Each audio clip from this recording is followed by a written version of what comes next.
இது மாதிரி வர்ற ஒவ்வொரு ஐபிஎஸ் ஆஃபீஸர்களுக்கும் ஒரு கனவு இருக்கும். என்னென்னா சிட்டி கமிஷனர் ஆகணும், இப்போ சென்னை கமிஷனர் ஆகணும், இல்லை பெரிய சிட்டி மதுரை சிட்டி இந்த மாதிரி சிட்டி கமிஷனராக இருக்கணும். சார்புன்னு ஒரு மாதிரி முடிவு எடுத்துட்டு அவருக்கு அதுவே தகுதியை தடைன்ற மாதிரி போயிடுச்சு. இப்போ வன்னி பெருமாள் பார்த்தீங்கன்னா லாண்ட் ஆர்டரில் பெரும்பாலும் இல்லை. எக்ஸ்பீரியன்ஸ் இல்லைன்ற மாதிரி. லாண்ட் ஆர்டர் எக்ஸ்பீரியன்ஸ் இல்லைன்னா எப்படி நீங்கள் கொண்டு வருவீங்க? அவர் அந்த சீனியாரிட்டி லிஸ்ட்டில் 6வது இடத்துல இருக்காரு.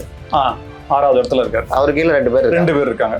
அப்படி இருக்கும் பொழுது அவரை தூக்கி அங்கே கொண்டு வந்து போடும் பொழுது, அதுவும் நடைமுறையே இல்லாமல் பொறுப்பு டிஜிபின்னு போடும்போது நீங்கள் பல அதிகாரிகிட்ட பேசினா, சார் என்னதான் சார் பண்ணுறது, தப்பு தான் சார். ஏங்க தப்பு மட்டும் இல்லைங்க, கோர்ட்டில் நீங்கள் போய் வாக்குறுதி கொடுத்துருக்கீங்க. இதில் இன்னொன்று எடுத்துகிட்டு உருட்டுறாங்க. அண்ணாமலை பேட்டி கொடுத்த உடனே பாஜக ஆளும் மாநிலத்தில் இதே மாதிரி நடந்திருக்கிறது. நாளைக்கு ஹியரிங் வந்துச்சு அப்படின்னா அவங்க வாதமாக இதுதான் இருக்கும், அச்செல்லாம் வாங்கி கட்டிக்குவாங்க. அப்போ நீ பண்ணுவியா? ஏற்கனவே ஒருத்தன் கத்தியில ஊத்திட்டு அடிக்கிறது ராமாயணம், இடிக்கிறது பெருமாள் கோயில்னு ஒரு பழமொழி இருக்கு தெரியுமா? அதிகாரிகளை நீங்க சரி பண்றதுக்கும் கோர்ட்டை நீதித்துறையை நீங்க அணுகுறது. ஏங்க தனிமை வலை கொள்ளை பண்ணவே கூடாதுன்னு கோர்ட்டு தீர்ப்பு. அப்போ ஏன் பொறுப்பு டிஜிபி நியமிச்சிங்கன்னா பட்டியல் போல? ஏன் பட்டியல் போடணும்னா உங்க தப்பு தான். அப்போ இவர்களே தப்பு பண்ணிட்டு அதுக்கு பரிகாரன்ற பேரில் இவர்களே இன்னொரு தப்பையும் பண்ணுறாங்க. அது என்ன? அண்ணாமலை மட்டும் என்ன சொல்கிறாரு அண்ணாமலை, அதிகாரிகள் சில பேர் தான் தீர்மானிக்கிறாங்கன்றாரு. அது எனக்கு பிடிக்கல. ஆனால் நீங்கள் வர்றது எனக்கு பிடிக்கல.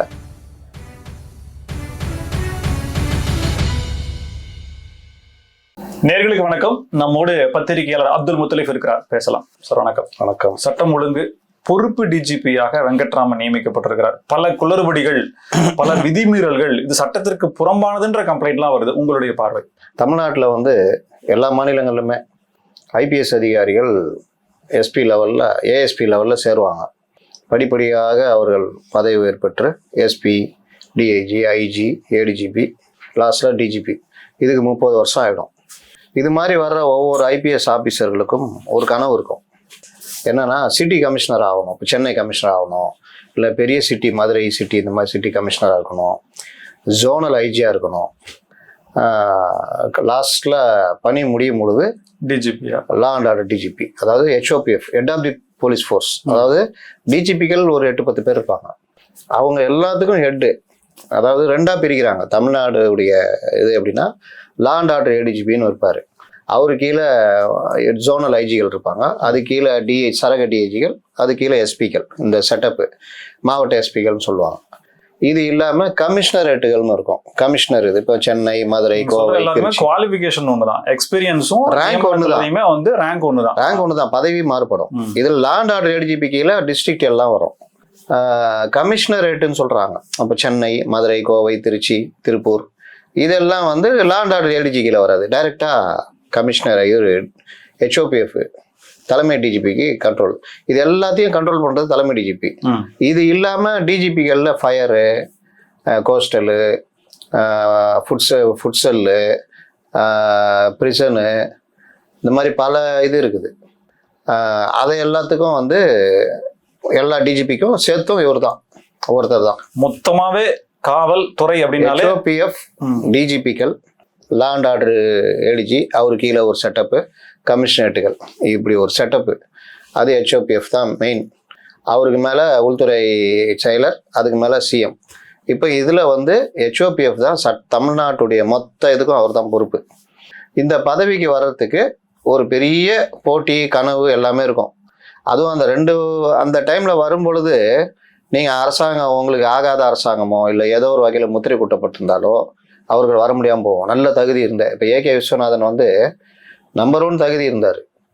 ஆனால் அவர் அதிமுக சார்புன்னு ஒரு மாதிரி முடிவு எடுத்துட்டு அவருக்கு அதுவே தகுதியை தடைன்ற மாதிரி போயிடுச்சு. லாஸ்ட்டில் அவர் வர முடியல. சைலேந்திர பாபு வந்தார். ஜிவால் பார்த்தீங்கன்னா போன கவர்மெண்ட்டில் எதிரானவர்கள்ன்ற மாதிரி ஏடிஎம்ஏ கவர்மெண்ட்டில். ஆனால் போன கவர்மெண்ட்டில் நல்லா இருந்தார். ஜெயலலிதா இருக்கும்போது ஓரம் கட்டி வச்சுருந்தாங்க. இப்போ நல்லா இருந்தார். போன கவர்மெண்ட் நல்லா இருந்தார்.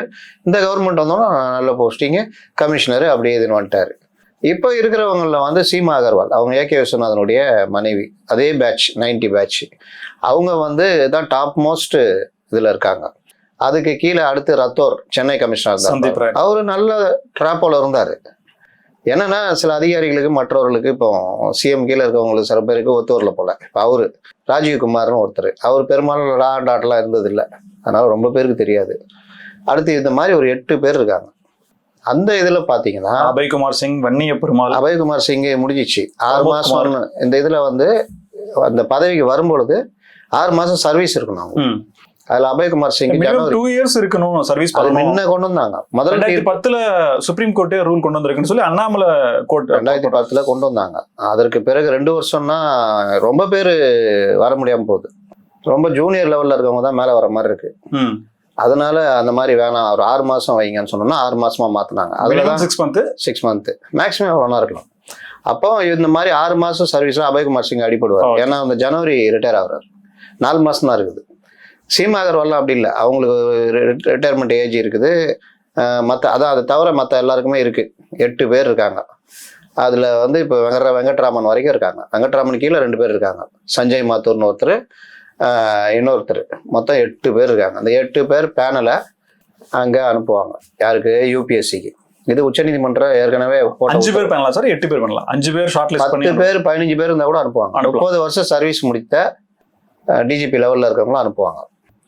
அதுல வந்து இங்கேயே சில இதை ஃபில்டர் பண்ணுவாங்க. இப்போ அந்த இவர் இருந்தாரு, பிரமோத் குமார்னு சொல்லிட்டு, அவர் ஏற்கனவே ஒரு வழக்குல மாட்டி ரிமூவ் ஃப்ரம் சர்வீஸ். மறுபடியும் அவர் ஜாயின் பண்ணாரு. மறுபடியும் அவருடைய சீனியாரிட்டி கேட்டு இப்போ டிஜியா வந்துட்டாரு. ஆனா அவரு அந்த பிரச்சனை எல்லாம் மாட்டினால அவரை வந்து பரிசீலிக்கல. இன்னொன்னு அவருக்கு சர்வீஸும் போயிடுச்சு. அதனால அவரு இப்போ கோர்ட்ல கேஸ் போட்டா அதை நாங்க பண்ண முடியாது, சுப்ரீம் கோர்ட் போயிருந்தாரு. அப்போ மீதி இருக்கிறவங்கள பட்டியல அனுப்பணும்.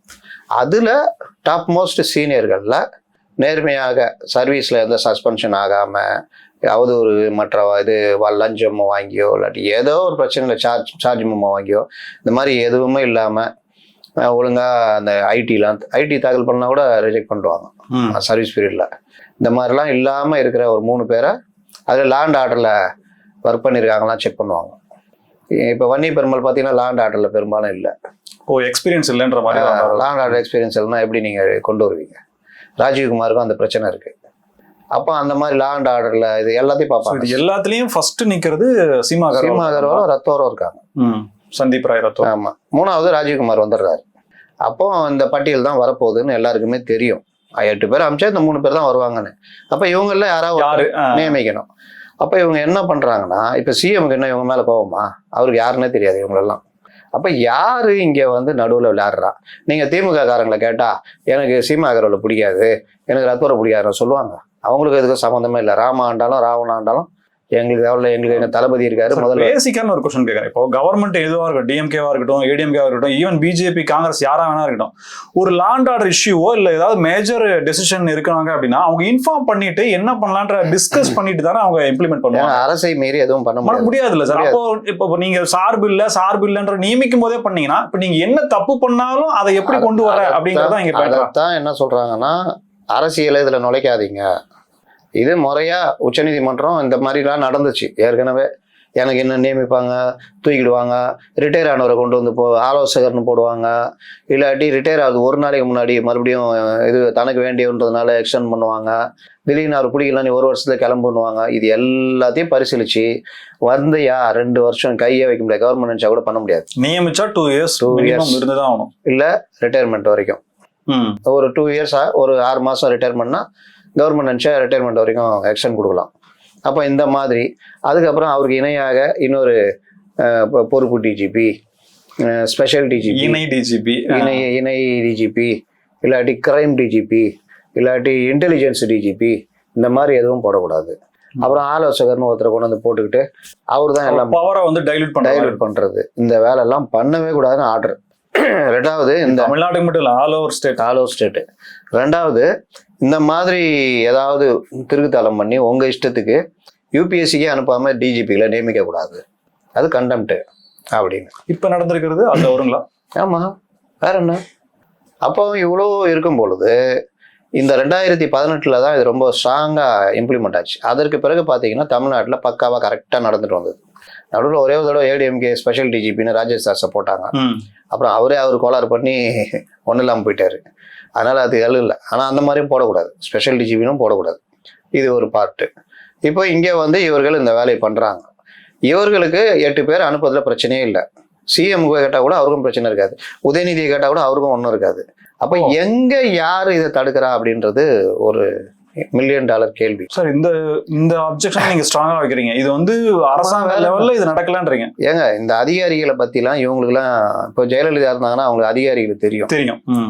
இப்போ ஜாங்கிட்டெல்லாம் நான் உன்னை விடமாட்டேன் வந்தான்னாங்க, ஜாபர் சேட்டை விடமாட்டேன்னாங்க, அதே மாதிரி பண்ணாங்க.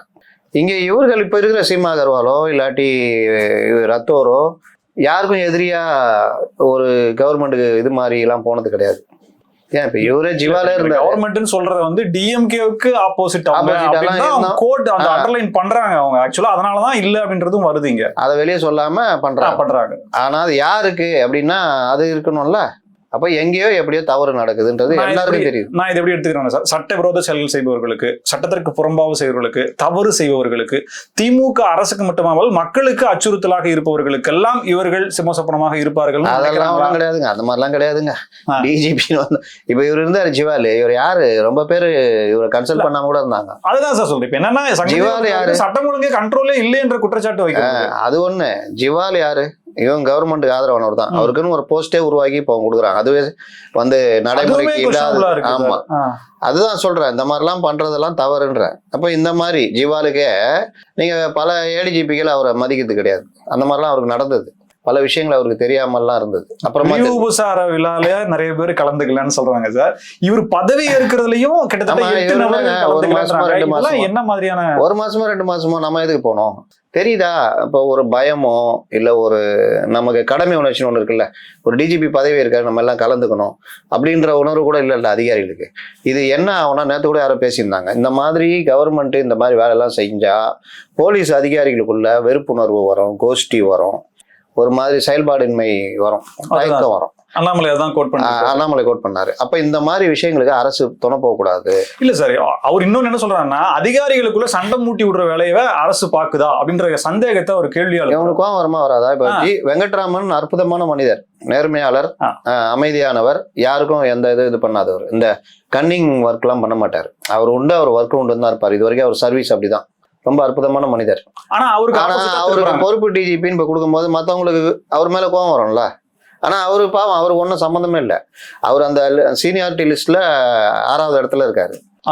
6வது இடத்துல இருக்காரு. அவரு கீழே 2 பேர் இருக்காங்க. அப்படி இருக்கும் பொழுது அவரை தூக்கி அங்க கொண்டு வந்து போடும் பொழுது, அதுவும் நடைமுறையே இல்லாம பொறுப்பு டிஜிபின்னு போடும்போது, பொறுப்பு டிஜிபின்றது எவ்வளவு நாள், திடீர்னு நாளைக்கே கோர்ட்டு கூப்பிட்டு இவர்கள் என்ன ஆச்சுன்னா, நடுவில் யாசர் அராஃபத்னு ஒருத்தர் மதுரை உயர்நீதிமன்ற கிளையில இந்த மாதிரி பண்ண போறாங்கன்னு வழக்கு போட்டார். இவர்கள் பேனல் அனுப்பல. ஆமா, பேனல் அனுப்பல. பேனல் அனுப்பாம இந்த நடைமுறையை குலைச்சி இந்த மாதிரி பொறுப்பு டிஜின்னு ஒருத்தர் போட போறாங்க அப்படின்னு போட்ட உடனே, அது வழக்கு யாருன்னா நீங்க SM சுப்பிரமணியன், அவர் போலீஸ்னால வச்சு செய்வார். அண்ணா யூனிவர்சிட்டி மேட்டர் எடுத்துக்கங்க, அந்த உதய அஜித் குமார் மேட்டர் எடுத்துங்க, அந்த மாதிரி இவர் அவர்கிட்ட வரும்பொழுது அவர் கூப்பிட்டு நோட்டீஸ் அனுப்பிச்சு கேட்குறாரு, தமிழ்நாடு கவர்மெண்ட் பதில் சொல்லுங்கன்னு. தமிழ்நாடு கவர்மெண்ட் இல்லைங்க அப்படிலாம் இல்லை, நாங்கள் ப்ராசஸ் கரெக்டாக போய்கிட்டு இருக்கு. எவ்வளோ நாளைக்கு முன்னாடி சார் அது? இது ஆகஸ்ட் 15 செப்டம்பர் அக்டோபர் ஆகஸ்ட் 15 இந்த மாசம் சார். ஆமா, இன்னும் 15 நாள் தான் ஆயிருக்கு. ஆமா சரி, இந்த மாதிரி விஷயம் கரெக்டாக போய்கிட்டு இருக்குன்னா அவர் ரொம்ப தூண்டி துருவி கேட்கல. சரி, ப்ராசஸ் போதா, அரசுடைய நடைமுறை அதுக்குள்ள நீதிமன்ற தலையிட வரும்போது ப்ராசஸ் போதுன்றாங்களா, அப்புறம் உங்களுக்கு என்ன மனுவை தள்ளுபடி பண்றேன், ஒருவேளை அது நடக்கலைன்னா நீங்க மீண்டும் வரலாம் அப்படின்னு சொல்லிட்டு அவர் தள்ளுபடி பண்றாரு. ஆனால் ப்ராசஸ் போகுதுன்னு சொன்னாங்கல்ல, அது போவே இல்லை. அப்படி போயிருந்தா யூபிஎஸ்சி லிஸ்ட் அமைச்சிருக்கோம் சார். ப்ராசஸ் போனா என்ன ஸ்டேட்டஸ் கேட்கக்கூடாது சார், அது அலுவல் சார்ந்த கேட்கலாங்க. அவரு அதை சரி போகுது, இது எதுக்கு போட்டுது கடைசி டேல கூட சொல்லலாம் யாருன்றது. அதை நம்ம எப்படி இன்டர்பிரட் பண்ண முடியும்? இவங்க ஏற்கனவே அனுப்பிச்சிருக்கலாம், ஏதாவது பண்ணிருக்கலாம். ஆனா இது 3 மாசம் முன்னாடி அனுப்பணும். ஏன்னா அந்த 8 பேருனா 8 பேருடைய டேட்டாஸ் ஃபுல்லா எடுப்பாங்க. 6 மந்த்னு சொல்றாரு சார். 3 மாசம் 6 மந்த்துக்கு முன்னாடியே ஃபைனலிஸ்ட் பண்ணி ஒரு 5 பேரோ அல்லது 6 பேரோ நீங்க கொடுக்கணும். அதுல மினிமம் 3 months. அதுல வந்து நீங்க அவங்க எடுத்துருவாங்க. இப்போ இவருக்கு ஜிவாலுக்கு எப்படி வந்துச்சு, 3 பேர் இது வந்துச்சு. அதே மாதிரி இவருக்கு சைலேந்திர பாபுக்கும் அதே மாதிரி 3 பேர் பட்டியல் வந்தது. சைலேந்திர பாபு வர போறாருன்னு தெரியும். தமிழர்னு அப்போ உருட்டினாங்க. அப்போ ஜிவால் யாரு? இதுல வந்து தமிழர் இதெல்லாம் கிடையாது, தமிழ்நாடு கேடர் ஆபீசர், அவ்வளவுதான். அப்போ இது ஒரு பக்கம். இந்த இதுக்கு அந்த மாதிரி பார்த்தா எதுவுமே பேனலே போச்சா இல்லையானோ தகவல் தெரியாது. எதுவுமே இந்த கவர்மெண்ட்ல வந்து நீங்க அதிகாரிங்க சொல்லுவாங்கல்ல சார், ஞாபகப்படுத்துவாங்கல்ல, அது எதுவுமே தலைமைச் செயலர் கண்டிப்பா. நீங்க பல அதிகாரிகிட்ட பேசினா, சார் என்னதான் சார் பண்றது, தப்பு தான் சார். ஏங்க தப்பு மட்டும் இல்லைங்க, கோர்ட்ல நீங்க போய் வாக்குறுதி கொடுத்துருக்கீங்க. நாளைக்கு கோர்ட்டு கூப்பிட்டு, இப்போ சுப்ரீம் கோர்ட்டு ஒரு பக்கம், சுப்ரீம் கோர்ட்டுடைய தீர்ப்பையே மீறுறீங்க, அது ஒரு பக்கம். என்ன தைரியம்? ஏற்கனவே ஊபி மீறி இருக்கு, ஜார்க்கண்ட் மீறி இருக்கு. உச்சநீதிமன்ற தீர்ப்புன்றது அரசியலமைப்பு சட்டம் 141 படி அது ஒரு சட்டம் மாதிரி. இப்போ நீட்டு சொல்லிட்டாங்கல்ல, என்ன பண்ண முடிஞ்சது? உச்சநீதிமன்ற தீர்ப்பு அப்படிதான். நீங்கள் அந்த தீர்ப்பை மீறணும்னா நீங்கள் மறுபடியும் ஒரு சட்டம் கொண்டு வரணும். எது? மத்திய அரசு நாடாளுமன்றத்துல சட்டம் கொண்டு வரணும். போட்டு இதுக்கு தடை கொடுத்தாங்கல்ல, ஜல்லிக்கட்டுக்கு. அதை எப்படி நீக்கினாங்க? அந்த தடையை ஒரு இது கொண்டு வந்து இங்கே நிறைவேற்றி அனுப்புங்கப்பான்னு சொல்லி அனுப்பி அதை ஓகே பண்ணாங்க. ஞாபகம் இருக்கா? ஆமா. அந்த மாதிரி தான் உச்சநீதிமன்ற தீர்ப்புன்றது வந்து ஒரு இது சீராய்வு மனு மட்டும்தான் நீங்க போட முடியும். டிபேட்ன்றது கேவலத்துக்குரிய ஆயிடுச்சு. நான் கேட்கறேன், இந்த டிஜிபி மேட்டர் டிபேட் பண்ண வேண்டிய மேட்டர் தானே இது? எவ்வளவு சார் பிரேக்கிங் மேட்டர் சார். யாராவது பண்ணாங்களா? நேத்து சண்டே டிபேட் இல்ல, மேபி இன்னைக்கு எடுக்கலாம். கிழிச்சாங்க. தைரியமே கிடையாது. ஏன் சாட்டர்டே எடுக்கக்கூடாதா? சாட்டர்டே இல்லையா?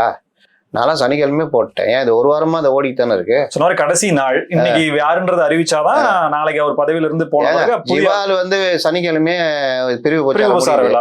அன்னைக்கே பேனல் எல்லாம் போல. ஊருக்கே தெரியும் இவர் வர போறாரு வெங்கட்ராமன். ஏன் டிபேட் எடுத்தாருன்னா? இன்னொன்னு சொல்றேன், இந்த நடைமுறை பத்திரிகையாளர்கள் 90% பேருக்கு தெரியாது. அவங்களாம் நினைச்சிட்டு இருக்காங்க அவர் போயிட்டார் வந்துட்டாரு, ஏன் அவங்க தான் வரணுமா, இவர் வரக்கூடாதா, இப்படிதான் நினைச்சிட்டு இருக்கிறாங்க. ஒரு டிரான்ஸ்ஃபர் மாதிரி இதை பாக்குறாங்க. இதுக்கு பின்னாடி என்னென்ன ஒரு வரலாறு இருக்கு, பிரகாஷ் சிங் வழக்கு என்ன, உச்சநீதிமன்ற தீர்ப்பு என்ன, இது எதுவுமே யாருக்குமே தெரியாது. கிரைம் பாக்குறவங்களுக்கு பல பேருக்கு தெரியாது. ஒவ்வொரு டிஜிபி இது வரும்போது நான் கட்டுரை எழுதுவேன். எழுதலைன்னா கேட்பாங்க சேனல்ல இருந்து, தம்பிகள் நான் என்னன்னா மாசம் எழுதலை, இல்லைப்பா ரெடி பண்ணிட்டு இருக்கிறேன், உள்ள விசாரிக்கணும்ல யார் அடுத்த டிஜிபின்னு. அப்புறம் போட்ட பிறகு அதை எடுத்துட்டு அவங்க கண்டுபிடிச்ச மாதிரி ஆத்துவாங்க. இந்த தடவை நான் எந்த பிரிண்ட்லயும் இல்லை, எழுதலை. நான் வெறும் ட்விட்டர்ல மட்டும்தான் எழுதுனேன். அது கூட ரொம்ப இது பண்ணல, ஒரே இது மட்டும் பேட்டி கொடுத்தேன். இவர்கள் எடுத்து உருட்டுறது. இப்ப இதுல என்னன்னா இன்னும் ஒரு படி மேல போய் தப்பே இங்கே நடக்குது இல்ல கவர்மெண்ட்ல. அப்ப இவர்கள் பேசுறதுக்கு பயம். இதை இப்ப நம்ம பேசணும்னா அவதூறா பேசுறோம், நடைமுறை தானே நடைமுறை சட்டம். இதை பேசுறது கூட தயாரா இல்ல, பயம். இதுல ஏதாவது மாத்தி தப்புன்னு யாராவது சொல்லுங்க. இன்னைக்கு இதுல இன்னொன்னு எடுத்துட்டு உருட்டுறாங்க. அண்ணாமலை பேட்டி கொடுத்த உடனே பாஜக ஆளும் மாநிலத்தில் இதே மாதிரி நடந்திருக்கிறது. அதுதான் அதை வச்சு தானே உருட்டுறீங்க. இப்போ இவர்களுக்கு என்ன தைரியம்னா, ஏற்கனவே 2-3 மாநிலம் பண்ணிருக்கு, உச்ச நீதிமன்றத்தில் கேஸ். நாளைக்கு ஹியரிங் வந்துச்சு அப்படின்னா அவங்க வாதமா இதுதான் இருக்கும், அச்செல்லாம் வாங்கி கட்டிக்குவாங்க. அப்போ நீ பண்ணுவியா? ஏற்கனவே ஒருத்தன் கத்தியில குத்திட்டு அவன் 2 வருஷம் ஜாமீன்ல இருக்கான், ஐயா நானும் அதனால தான் கத்தியில குத்துனேன்னு சொல்லி கேட்குமா சார்? இந்த வாதம் செல்லுபடி ஆகாதுன்றீங்களா? ஆமா, வேற என்ன? உச்ச நீதிமன்றத்துக்கு மீறி தான் நடந்து. இவன் உத்தரப்பிரதேசத்தோட ஒரு படி மேல போயிட்டான். அவன் என்ன பண்ணான், ஒரு சட்டத்தையே உருவாக்கிட்டான் மாநில அரசு. ஆமா, யூபிஎஸ்சி மூலியமா தேர்வு கிடையாது, நாங்களே தேர்ந்தெடுத்துக்கோங்க. சார் ஓவர் சென்ட்ரல் கவர்மெண்ட் இதுவே ஓவர். ஏங்க அங்க இருக்கிற எதிர்கட்சி தூங்கிட்டு இருக்கிறாங்க. அகிலேஷ் யாதவ் ஒரு அறிக்கை விட்டு கம்மிட்டாரு. கண்டெம்ட் போகணும்ல, போனாதானுங்க கோர்ட் எடுத்துக்கும். கோர்ட்டே சோமோட்டோ எடுக்கிறது ஒரு வகை. இதுக்கு என்ன அவசியம் இருக்குது? அவங்களுக்கு லட்சக்கணக்கான வழக்கு இருக்குது. அப்போ அகிலேஷ் யாதவோ இல்லை வேற யாரோ, இப்போ இங்கே எப்படி போனார் ஒருத்தர், யாசர் அராஃபத்னு ஒருத்தர், அந்த மாதிரி போனோம். இது இல்லாம மற்ற மாநிலங்கள் 4-5 மாநிலங்கள் நடக்குதுன்னு சோமோட்டோ போயிட்டு இது வழக்கு போயிடுச்சு. அதுல இதுவும் இருக்குது, நாங்க கவனிக்கிறோம். இது எல்லாம் அரசியலமைப்பு சட்டத்துக்கு எதிரானது. அதுலதான் நான் சொன்னல 141 உச்சநீதிமன்ற உத்தரவு. அதை மீறி ஒரு ஸ்டேட் வந்து சட்டம் இயற்ற முடியாது. சார் இவங்க மூச்சுக்கு 300 தடவை அதான் சொல்றாங்க. இது வந்து ஜனநாயக அரசு, ஜனநாயக நாடு, அரசியலமைப்பு தான் இங்க இதுன்னு சொல்லி காப்பி வச்சுட்டு அங்க நாடாளுமன்றத்துல போட்டோக்கெல்லாம் போஸ்ட் கொடுக்குறாங்க.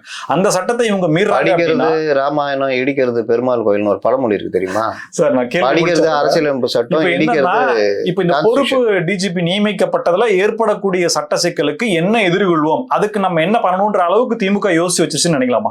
அது வந்து எப்படின்னா, ஒரு தப்பு செய்யறவங்க வந்து இப்போ முறைகேடு, இப்போ மணல் கடத்துறான். மணல் கடத்துறது வந்து அவனுக்கு ஒரு இத்தனை யூனிட்னு கொடுக்குறாங்க. 100 யூனிட் கொடுத்தா 1000 யூனிட் கடத்துறான். இந்த கல்லை உடைச்சி கனிம வளை கொள்ள அடிக்கிறான். அவனுக்கு தெரியும்ல, தப்பு செய்யறன்னு தெரியும்ல, லஞ்சம் வாங்குறான். அதனால்தான் நீங்க அந்த பிஎம்எல் ஆக்ட்ல அதிகாரிகளை நீங்க சரி பண்றதுக்கும் கோர்ட்டை, நீதித்துறையை நீங்க அணுகுறது, கனிம வளை கொள்ளை பண்ணவே கூடாதுன்னு கோர்ட்டு தீர்ப்பு. மீறி தானே பண்றீங்க. சதுப்பு நிலத்துல கட்டடம் கட்டக்கூடாதுன்னு இருக்கு, மீறி தானே பிளாட் போட்டு வித்து கட்டடம் கட்டுறீங்க. கோர்ட்டு கண்டிக்குதா இல்லையா? எத்தனை கண்டெம்ட் வருது, எத்தனை இது மன்னிப்பு கேட்குறாங்க. ஒரு ஆர்டர் போட்டு அந்த ஆர்டரே நிறைவேற்றல 2 வருஷம் பொறுத்து ஜட்ஜி கோவம் வந்து அந்த ஒரு அதிகாரியை கைது பண்ணு அப்படின்னு அப்புறம் இறங்குறாங்க. சார் இது அதிகாரிகள் மேல பழிய போட்டலாம் சார். இது தமிழக அரசு, முதலமைச்சர் டைரக்டா அவர் மேலதான் சார். அரசே வாங்கி கட்டிக்கலையா? 1-2 இல்லையா? இந்த அண்ணா நகர் சிறுமி மேட்டரை வாங்கி கட்டிக்கலையா? அண்ணா யூனிவர்சிட்டி மேட்டரில் வாங்கி கட்டிக்கலையா? அரசு தானே. சரி, அரசை மீறி அதிகாரிகள் எப்படி செயல்படுறாங்க முதல்ல அது சொல்லுங்க. இந்த டிஜிபி நியமனமே விட்டுருங்க. மற்ற விவகாரம் சிபிஐ விசாரணை வேணும்னு இங்கே கொடுத்துட்டாரு. இதே எஸ்எம்எஸ் தான் கொடுத்தாரு மன்னநகர் சிறுமி மாட்டில். அங்கே உச்சநீதிமன்றம் போய் சிபிஐ விசாரணை வேணான்ல வாங்கி கட்டிக்கினீங்க. அங்கே ஒன்றும் வேணான்னு நான் சொன்னாங்க. சரி ரைட்டு, 7 அதிகாரிகள் கொண்ட ஸ்பெஷல் இன்வெஸ்டிகேஷன் டீம் போட்டு விசாரிக்கன்னாங்க. இன்னும் விசாரிச்சுட்டு இருக்கிறாங்க. இது ஒரு நாள் திடீர்னு எங்கள் மேற்பார்வையில் தான் நடக்கும்னு சொல்லியிருக்காங்க. திடீர்னு ஒரு நாள் எடுத்தாங்கன்னா பிடிச்சி திட்டுவாங்க. செந்தில் பாலாஜி மேட்டரில் எவ்வளோ கண்டிச்சாங்க, எவ்வளோ கண்டனம் வந்துச்சு கவர்மெண்ட்டுக்கு எதிராக. அதனால் இதெல்லாம் இவர்களுக்கு என்னன்னா அதான் இருக்கா 2-3 கேஸ் பேசிக்கலாம். சார், சட்டம் ஒழுங்கு அப்படின்றது தமிழ்நாட்டில் இந்த 4.5 ஆண்டு காலில் குறிப்பா திமுக அரசு வந்த பிறகு அப்படிங்கிறது கொஷனபுளாவே இருக்கு. பல சம்பவங்கள், கொலை, ஆணவ கொலை, இன்னும் பாதுகாப்பான இல்ல நகரங்கள்ல இல்ல, சென்னை கீழே போயிடுச்சு. பெண்கள் எவ்வளவு பாதுகாப்பு சர்வே எடுத்ததனுடைய அந்த டீட்டெயில அண்ணாமலை நேற்று பேட்டியில சொல்றாரு. சார், இந்த அளவுக்கு இருக்கும்போது அடுத்த டிஜிபியாக வரவர் எந்த அளவுக்கு பொறுப்பு இருக்கு, அவருக்கு எந்த அளவுக்கு கடமை இருக்கு, அவர் எவ்வளவு பிரச்சனைகள் எதிர்கொள்ளணும்ன்ற விஷயம் இருக்கும்போது கூட பொறுப்பு டிஜிபின்னு சட்டத்தை மீறிய ஒரு நிலையை திமுக அரசு செய்து அப்படின்னா, இன்னும் 8 மாசம் தானே, எலெக்ஷன் அறிவிச்சிருவாங்க இன்னும் 2-3 மாசத்துல, அப்புறம் எது கொஸ்டினபிள் ஆகாதுன்ற ஒரு முடிவுக்கு அவங்க இருக்காங்க. அப்படிலாம் கிடையாது. நீங்க என்னன்னா மற்ற ஊபி பண்ணியிருக்காங்கல்ல, ஊபி சட்டமே ஏற்றி தான் இஷ்டத்துக்கு நியமிச்சிருக்காங்களா, 2022 இருந்து பொறுப்பு டிஜிபி இருக்காங்கல்ல. அப்போ நம்ம பண்ணா என்ன தப்பு? இதுக்கு மட்டும் பாஜக, அதே பாஜகல அதே இந்தியா கூட்டணியில் இருக்க அவர் தானே எதிர்க்கிறாரு, எஸ்பி தலைவர் தானே எதிர்க்கிறாரு, முலாயம் சிங் பையன் தானே எதிர்க்கிறாரு. அங்கே இந்தியா கூட்டணி என்ன ஆச்சு? அங்கே மட்டும் திராவிட மாடல் அரசு பாஜக இதை ஃபாலோ பண்ணுறாங்க. இதில் இன்னொரு விஷயம் என்னென்னா, மதுரை கிளையில் எல்லா ப்ராசஸ் கரெக்டாக போகுதுன்னு சொல்லிட்டு இவர்கள் இஷ்டத்துக்கு இங்கே பொறுப்பு டிஜிபி நியமிக்கிறாங்க. அப்போ ஏன் பொறுப்பு டிஜிபி நியமிச்சிங்கன்னா பட்டியல் போகல? ஏன் பட்டியல் போகலன்னா உங்கள் தப்பு தான். அப்போ இவர்களே தப்பு பண்ணிட்டு அதுக்கு பரிகாரம்ன்ற பேர்ல இவர்களே இன்னொரு தப்பையும் பண்றாங்க. சார், இன்னொரு கேள்வி வருது. வெங்கட்ராமன் அவர்கள் திமுகவின் முகமாக இல்லைன்ற கருத்தை நீங்களே முன்வைக்கிறீங்க. அப்படி இருக்கும்போது அவருக்கு அந்த உயரிய பொறுப்பு கொடுக்கப்படுது அப்படின்னா அதற்கு என்ன நோக்கம் இருக்கு, என்ன டார்கெட் அப்படின்றது ஒரு கேள்வி வருது. ஒண்ணுமே கிடையாதுங்க. என்ன கேட்டா இப்ப சிஎம் இருக்காரு, டெப்டி சிஎம் இருக்காரு. நான் தான் சொல்றேன், அவர்களுக்கெல்லாம் ஒண்ணுமே இந்த அதிகாரி தான் வரணும், அந்த அதிகாரி தான் வரணும்லாம் கிடையாது. சொல்ற அதிகாரியா கிடையாது, யாரோ எங்கேயோ தீர்மானிக்கிறாங்க. அவர்கள் வச்சே சொல்றீங்களே சார், அது யாரோ எங்கேயோ அப்படின்னா அது என்ன? அண்ணாமலை மட்டும் என்ன சொல்றாரு அண்ணாமலை, அதிகாரிகள் சில பேர் தான் தீர்மானிக்கிறாங்கன்றாருல. அதுதான் பிரச்சனை. ஆட்சியே அதிகாரிகள் கீழே தான் நடக்குது. பல சம்பவங்கள் எப்படி இருக்குது, வாங்கி கட்டிக்கிறது, நீதிமன்றத்தில் போய் வாங்கி கட்டிக்கிறதுலாம். அஜித்குமார் மேட்டர் இது வழக்கறிஞர் டீம் சொல்லணும்ல சார். திமுக வழக்கறிஞர் குழு ரொம்ப ஸ்ட்ராங்கான டீம் சார். அந்த டீம் சொல்லணும்ல சார், இது நம்ம செஞ்சோம்னா இவ்வளவு பிரச்சனைகள் வரும். அவங்க வேலை வழக்கு வந்தா போய் பண்றது. அதுதான் இந்த டீம்லாம் கூப்பிட்டு எப்படி ஆலோசனை வாங்க உட்காருங்க, இதுல என்ன நடக்கும் அப்படின்னு. அதிகபட்சமா இப்படி வேணா சொல்லும், சார் பாத்துக்கலாம் சார், ஏற்கனவே கண்டெம்ட் இருக்கு ஊபிலாம், நம்மளே நம்ம செய்யறது தப்புன்றது அவங்க சொல்ல மாட்டாங்க. இப்படிதான் சொல்லுவாங்க, சார் பண்ணிடலாம் சார், பாத்துக்கலாம் சார், ஏற்கனவே இருக்கு, நம்மளையும் மேல சேர்க்க போறாங்க, அவ்வளவுதானே. அப்படிதானே போகுது, அந்த தைரியம் தானே. அதனால நடைமுறைன்றத மற்ற மாநிலங்கள் தப்பா நடந்தாலும் தமிழ்நாடு கவர்மெண்ட் கரெக்டா இருக்கு அப்படின்றத உருவாகலாம். இப்போ 3 மாநிலங்கள் தான் அதுல தப்பு நடந்திருக்குது, மீதி 24 மாநிலங்கள் கரெக்டா பண்ணிட்டு இருக்காங்கல்ல. நீங்களும் தானே இருந்தீங்க, சைலேந்திர பாபுவும் சரி ஜிவாலும் சரி கரெக்டா தானே போச்சு. இப்ப மட்டும் ஏன் தவறுது? நமக்கு எது தேவையோ அதை எடுத்துக்க வேண்டியது. அப்ப நீங்க முன்னாடியே சொன்னீங்க பிஜேபி எதுக்கு தேவையோ அதை நம்ம அதுக்கு எடுத்துக்கிறது. இந்த இணையத்துல முட்டு கொடுக்குறவங்களும் பிஜேபி அங்கே பண்ணிக்குது. இது அண்ணாமலை இதை கேட்குறாரான்னு, அதுதான் கோர்ட்லேயே இருக்க. சரி, அண்ணாமலை இதை கேட்கல, அண்ணாமலை தப்பு பண்ணுறாரு, பிஜேபியும் தப்பு பண்ணுது, நீங்கள் ஏன் பண்ணுறீங்க? நீங்கள் கரெக்டாக நடந்துட்டு போக வேண்டியதானே. ஒரு தப்பை சரி பண்ண அந்த நாயகன் படம் மாதிரி அவனை நிறுத்த சொல்லு, நான் நிறுத்துறேன்ற கதையா அது? இது யாரு சார், ஏதாவது வழக்கு போடணுமா இல்லை சட்டத்தில் சிக்கல் அப்படின்னா தமிழக அரசு இது எந்த இடத்துல போய் நிற்கும்? எனக்கு தெரிஞ்சு கண்டெம்ட் போகிறதுக்கு 2-3 பேர் ரெடி ஆகிட்டு இருக்கிறாங்க. அநேகமாக பாஜகவை கூட கண்டெம்ட் போகும், அண்ணாமலை கூட போகலாம். இல்ல பாஜக இருக்க அதற்கான தார்மீக உரிமை ராதாகிருஷ்ணன், அதுக்கான தார்மீக உரிமை அவருக்கு இருக்கு. ஒரு தமிழ்நாட்டுல வசிக்கக்கூடிய நபர் யார் வேணா பண்ணலாமா? போலாங்க, அதுல என்னங்க இருக்கு? நடைமுறை தப்பா இருக்கும்போது போகலாம், இல்ல அந்த அதிகாரிகளை கூட போகலாம். அந்த மாதிரி போயிருக்காங்க. லத்திகாச்சாரன் கொடுக்கும்போது நடராஜ் போனாரு. இதுக்கு முன்னாடி 2018க்கு முன்னாடி, அப்போ இதான் பிரச்சனை, ஒரு ஜூனியர் கொண்டு ஆக்குனாங்க. அப்போ அவர் சீனியர் என்ன கேட்கலன்னு போனாங்க. இன்னொரு தடவை விஜயகுமார் அங்க இருக்காரு, அப்போ வெளிநாட்டில் டெப்டேஷன்ல இருக்காங்க வச்சுக்கோங்க, வெளி மாநிலங்கள்லாம், அவங்களையும் கேட்கணும். இந்த ரேங்க்ல இருந்தாங்கன்னா நீங்கள் இப்போ டெப்டேஷனில் மகேஷ்குமார் அகர்வால் இருக்காரு. சப்போஸ் அவர் வந்து டாப் 3ல ஏதாவது இருக்காருன்னா, டாப் 1ல இருக்காருன்னா அவரை கேட்கணும். சஞ்சய் அரோரா இருந்தார் போன தடவை, டாப் 1 அவர் தான். இப்போ சிம் அகர்வால் மாதிரி அவர் இருந்தார். அவர் இல்லாமல் பேனல் அனுப்பக்கூடாது. அவர் வில்லிங் இருக்கான்னு கேட்கணும். ஆமாம் எனக்கு இருக்குன்னு சொன்னால் அவரையும் அந்த பேனலில் போட்டு அனுப்பணும். இந்த மாதிரிலாம் விதி இருக்கு. இதுக்கு முன்னாடி அப்படி இல்லை. அவர் வந்து அங்கே இருக்காருங்க அப்படின்ட்டு கட் பண்ணி விட்டாங்க ஒரு தடவை விஜயகுமாருக்கு. அது இல்லை, அந்த மாதிரிலாம் கிடையாது. கேட்கணும், ஏன் கேட்கலன்னு. யாரெல்லாம் குவாலிஃபைடோ எலிஜிபிளோ அவங்கள ஒப்பீனியனை வாங்கிட்டு தான் நீங்க ஃபைனலிஸ்ட்டை நீங்க அனுப்பணும். வில்லிங் இல்லைன்னு சொன்னா அனுப்ப தேவையில்ல, அது லெட்டரடா கொடுக்கணும். ஆமா, நீங்க டெப்டேஷன்ல இருக்கீங்க, வில்லிங் இருக்கா, லாண்ட் ஆர்டர் பேனல் அனுப்ப போறோம், நீங்க உங்களுக்கு வில்லிங் இருக்கா? ஆமா. எவ்வளவு பெரிய வேலை சார் நீங்க சொல்றதை பார்த்தா. ஒரு முதலமைச்சர் உட்காந்து ஒரு மீட்டிங் மாதிரி போட்டு நடக்குங்க. அந்த இம்பேனலுக்கு chief secretary, under secretary, CM எல்லாம் உட்காந்து இம்பேனல் ரெடி பண்ணி அனுப்புவாங்க. அது இல்லாம அண்டர் செக்ரட்டரி, ஹோம் செக்ரட்டரி அங்க போவாரு, யூபிஎஸ்சியில போய் அங்க ஒரு மீட்டிங் கலந்துக்குவாரு, இம்பேனல் எடுத்துட்டு போயிட்டு. இவ்வளோ இருக்கு சார். இப்போ இருக்கிற விஷயத்தை வச்சு பார்க்கும்போது 8 பேர் லிஸ்ட்ல இருக்காங்க. அதுல வெங்கட்ராமன் சார் இப்ப பொறுப்பு டிஜிபி ஆயிருக்காரு. இப்ப என்னன்னா, இவரை தவிர மீதி எல்லாம் இருக்கக்கூடிய 7 நபர்களுமே அதிமுக நபர்களாக திமுகவே அறிவிக்காமல் அறிவித்தது மாதிரியான ஒரு, இதை அப்படி பார்க்காதீங்க. இல்ல நேர்மையாக செயல்படக்கூடிய அதிகாரிகள் அப்படி எடுத்துக்கலாமா? அப்படி பார்க்காதீங்க. டாப் 3ல வரவங்க இவங்களுக்கு பிடிக்காத அதிகாரிகள் வந்துருவார்கள். இல்ல அதுதான் சார் நான் மறுபடியும் பிடிக்காத அதிகாரிகள்னா என்ன சார்? சீமா அகர்வால் வருவாங்க, ரத்தோர் வந்தா என்ன சார் நடக்கும்? திமுக அவங்க கார்னர் பண்ணுவாங்களா இல்ல தப்ப தட்டி கேட்பாங்க? அது எதுவுமே பண்ண முடியாதுங்க. நீங்க டிஜிபின்னு வந்துட்டீங்கன்னா எதுவுமே பண்ண முடியாது. சிஎம் கூப்பிட்டு இதை பண்ணுங்கன்னா பண்ணிதான் ஆகணும். ஆனா ஏன் சார் ஜகா வாங்குறாங்க? அது எனக்கு பிடிக்கல, ஆனா நீங்க வர்றது எனக்கு பிடிக்கல. சரி சார், ஃபைனலா பாமரனுக்கும் புரியுற வகையில் இப்போ பொறுப்பு டிஜிபி வெங்கட்ராமன் இருக்கார். என்ன நடக்கும்? அடுத்தது என்ன நடக்கும்? 2 விஷயம். ஒன்று, மதுரை கிளையில இந்த மறுபடியும் வழக்கு வந்து ஒருவேளை மதுரை கிளை ஏதாவது முடிவெடுத்து இந்த பொறுப்பு டிஜிபி நியமனம் வந்து நீங்கள் தப்பாக பண்ணியிருக்கீங்க, கொடுத்தது ஒன்று இது ஒன்று, அதனால் இது வந்து நியமனம் ரத்து, நாங்கள் தடை பண்ணுறோம், நீங்கள் மறுபடி பேனல் அமைச்சு இது பண்ணுங்க அப்படின்னு சொன்னால், இவர்கள் வந்து இது பண்ணிட்டு இல்லை நாங்கள் பேனல் அனுப்பிட்டோம், அது வர்ற வரைக்குமாவது நீங்க இதை கன்சிடர் பண்ணுங்க அப்படின்னா, ஒருவேளை இப்போ டிஜிபி நியமனத்துல மதுரை உயர்நீதிமன்ற கிளைக்கான அதிகாரம் அப்படின்றது இருக்குங்களா? ரூல் பண்ணலாம், இல்ல சுப்ரீம் கோர்ட் தான் பண்ணணுன்ற மாதிரி ஏதாவது ரூல் இருக்கு? இவர்கள் ஏதாவது ஒன்று கொடுத்தா அங்கே அவங்க சுப்ரீம் கோர்ட்டு தூக்கிட்டு போகலாம். இப்போ எதிராக கொடுத்துட்டாங்க, அது வழக்கை எடுத்துட்டாங்க. தப்பா நடந்தா என்கிட்ட வாங்கணும் சொல்லி முடிச்சுட்டாங்க. தப்பு நடந்திருக்கு, அப்போ வந்தா அப்போ அவங்களுக்கு அந்த இது இருக்குல்ல, ரைட்ஸ் இருக்குல்ல. அப்போ நியமனம் தப்பு, தடை பண்றோம் அப்படின்னு சொன்னா இவர்கள் தரப்புல என்ன சொல்லுவாங்க? சட்டம் ஒழுங்கு பிரச்சனை வந்துடும், அதனால தயவு செய்து பேனல் அமைச்சிட்டோம், அது வர்ற வரைக்கும் நீங்க அனுமதி கொடுங்க அப்படின்னா ரைட்டு. மத்திய அரசு இதுல நேரடியாக தலையிட முடியாதுங்களா? நியமனத்துல இதனோட ரூல் மீறப்பட்டிருக்குன்ற மாதிரியான விஷயங்கள் அதுல இருக்குல்ல. அது என்னன்னு தெரியல, இது வரைக்கும் யாரும் எந்த இதுவும் பண்ணதில்லை, பண்ண மாதிரி எனக்கு தெரியல. நீதிமன்றங்கள்ல தான் இது பண்ணலாட்டி ஏங்க ஊபி ஆடுறான், இல்லாட்டி ஏன் ஜார்க்கண்ட்லாம் எவ்வளோ பெரிய மாநிலம், அப்புறம் உத்தரகாண்டு, 4-5 மாநிலம் அந்த வேலையை பண்ணியிருக்காங்க.